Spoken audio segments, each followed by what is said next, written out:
Friends, आज हम एक और टॉपिक पढ़ने जा रहे हैं। प्रीवियस लेक्चर में मैंने आपको कार्बोहाइड्रेट्स का जो इंट्रोडक्शन करवाया था और आज हम इनकी क्लासिफिकेशन को पढ़ेंगे। लेकिन क्लासिफिकेशन भी इनकी जो है आपको पता है, इनके लिए मोनोसेक्राइड, ओलिगोसेक्राइड और पॉलीसेक्राइड। तो आज हम इनमें से एक क्लास पढ़ेंगे मोनोसेक्राइड का, ठीक है।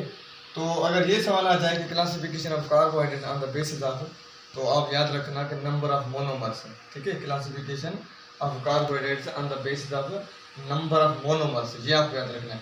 अगर मोनोसेक्राइड का सवाल आ जाए द क्लासिफिकेशन ऑफ मोनोसेक्राइड्स, तो वो होगा हमारे pass on the basis of carbon atoms.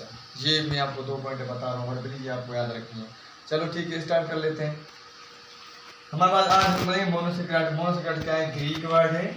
Mono means single, saccharon means sugar, ठीक है। इसको बोलेंगे सिंगल शुगर। नाम से ही पता चल रहा है कि ये सिंगल शुगर है, कोई भी एक मिठास है, ठीक है। डेफिनेशन की तरफ चलते हैं। Single sugar is called monosaccharide.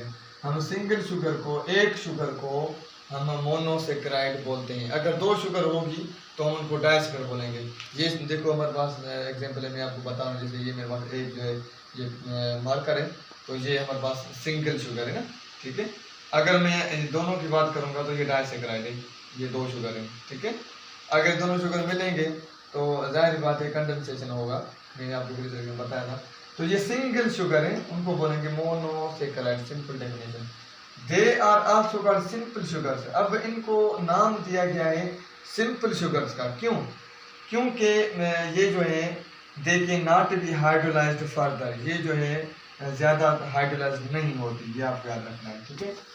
Classification on the basis of carbon atoms, इनकी जो क्लासिफिकेशन है मोनोसेक्राइड की, आपको याद रखना है कि कार्बन एटम्स पर की गई है, ट्रायोज टू हेक्टोज तक, ठीक है। Carbon C, carbon 7, triose to heptose, ये आपको याद रखना है, ठीक है। एम्पिरिकल फार्मूला आपको याद रखना है CnC2n और ON, ठीक है। इनका एम्पिरिकल फार्मूला है ये। जैसे राइबोज है, राइबोज हमारे पास वो sugar, the sugar of RNA is called ribose sugar, the sugar of RNA is called ribose sugar, ये आपको याद रखना है। इसका फार्मूला राइबोज का है C5H10O5। यहाँ पे ग्लूकोज भी है, फ्रक्टोज और गैलेक्टोज जो है ये इनके एग्जाम्पल हैं हमारे पास, ठीक है।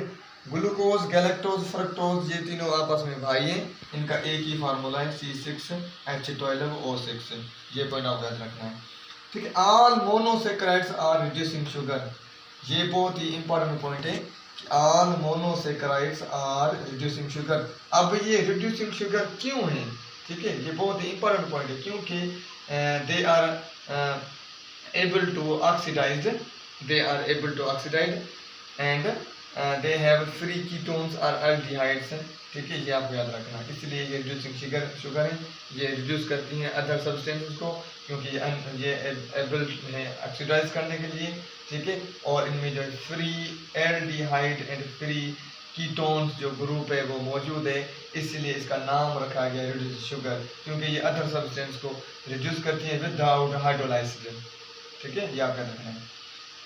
अब याद रखना है वाइट क्रिस्टलाइन, ये कलर इनका वाइट होता है, क्रिस्टलाइन के फॉर्म में, सॉलिड होता है, सॉल्युबल इन वाटर, वाटर के अंदर ये सॉल्युबल है मोनोसेक्राइड, ठीक है। यहाँ चीनी का टुकड़ा डालेंगे, ग्लूकोज डालेंगे पानी में, तो वो जाहिर बात है वो जो है सॉल्युबल हो जाएगा, ठीक है। Fructose fruit sugar most abundant hexose, ये बहुत ही इंपॉर्टेंट पॉइंट है कि जो फ्रक्टोज है फ्रूट शुगर, हम इनको मोस्ट अबंडेंट हेक्सोज का नाम देते हैं। हेक्सोज का आपके पास ग्लूकोज भी है, गैलेक्टोज भी है, अदर भी हैं, लेकिन आपको याद रखना है फ्रक्टोज है वो most abundant hexose in the nature, ये आपको याद रखना है, ठीक है। अगर ये सवाल आ जाए टीचर्स में कि most abundant carbohydrates in the nature, तो डायरेक्टली सेल्यूलोज होगा। अगर हेक्सोज की बात आए तो हमारे पास सीधा नाम आएगा फ्रक्टोज, ठीक है, ये पॉइंट आपको याद रखिए।